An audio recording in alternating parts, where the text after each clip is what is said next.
Ay nako mga madi, andito na naman ako at magluto. Napakasarap na pagkain. Talagang, ay nako, mapapa-wow talaga kayo sa aking lutong, ano ba ito, sinigang at may kasali pang ipin.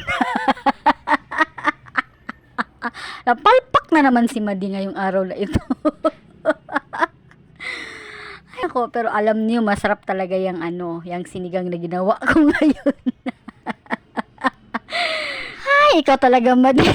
Ang dugyot-dugyot mo, Madi.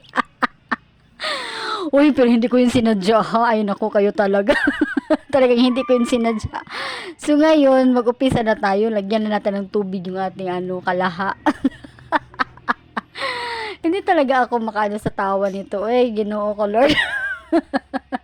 At siya, nagpicture-picture pa si Madi. Nagtatanga-tanga na naman ito si Madi. Ano na naman kaya ang ano nito? Parang feeling ko may nalimutan na naman ito si Madi. O tingnan mo.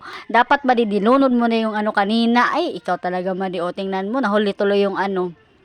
Yung karne ba? Pero yung karne nilagay ni Madi, talagang kunti lang yan. 4 na ano lang yan, piraso na hiwa.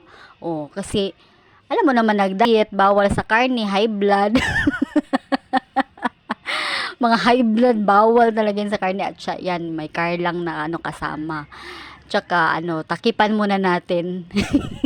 Nag-post-post pa si Madi. Ay, naku, Madi, sobrang tanga mo talaga. Ano na naman yung ano mo? Ah, yung ano, yung takip pala, hindi pala pwede kasi maliit daw yung takip. Okay, nagkuha siya ng ibang takip. O yan, pwede na. Ay, talagang pinunas pa yung... Ay, naku sa'yo, Madi. Ah, yung aso pala, ano, tambal daw yan sa kanyang mukhang naasim na. O, tingnan nyo nang mabuti si Madi ngayon na super tanga-tanga laga nito si Madi. May gunting. Sana, bakit mo kinagat? Alam mo naman yung ipin mo na pustiso. Yan, kagatin mo pa Madi. O, kagatin mo. Nalunod na yung ipin niya sa... Uy, hindi ko yan sinadya talaga, promise. Talagang maluwang na kasi ang pustiso ko yan. Buti na lang mo yung walang nakakita sa akin. Siguro kung nakita pa yung ano yung mga kasama ko din sa hindi talaga kakain ng aking nilutong sinigang. O yan, papatay mali. Dumaan kasi yung ano yung Jubanis ko ba, yung dumaan siya kaya hindi niya napansin, nahulog yung ipin ko dyan. Ew!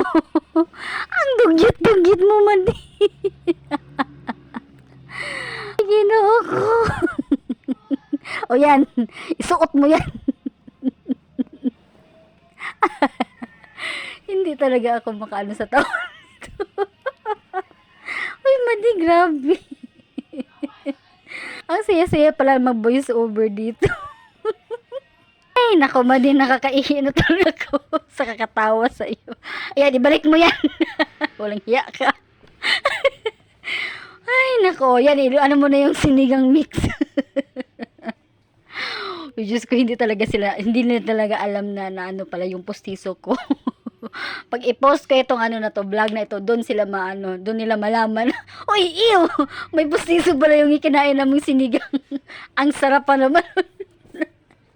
Huwag na maingay. Ay, nako. Tsaka may asin, baka maalat na naman yan, Madi. Tanga-tanga talaga din si Madi. Uy, Ginoo ko. Uy, mga followers, hindi ko talaga sinadya. Yun.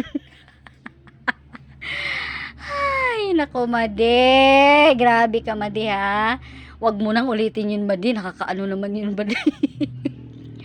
Baka sa sunod may bisita tayo. Uy, baka na ano nito ha, ng pusto ha, yung niluto mo ha, baka nalunod yung pustiso mo. Kaya pala masarap yung niluto mo. Ay, nako, Lord. At saka matapos na yung malapit na itong patapos Madi magluto. Binilisan na niya.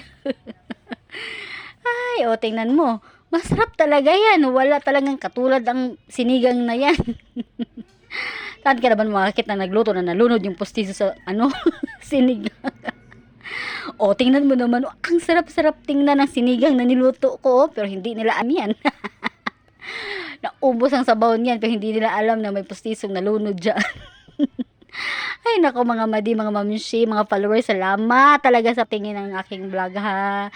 Maraming salamat sa aking mga followers na laging nanonood sa aking mga vlogs. So kayo maglutin kayo ng sinigang na nalunudan ng pustiso. May additional lasa yun. Medyo maalat-alat. Hindi pa naman ako nakapag-toothbrush nung time na yun. At saka nalunod pa talaga yung pustiso. Ay, nako Lord.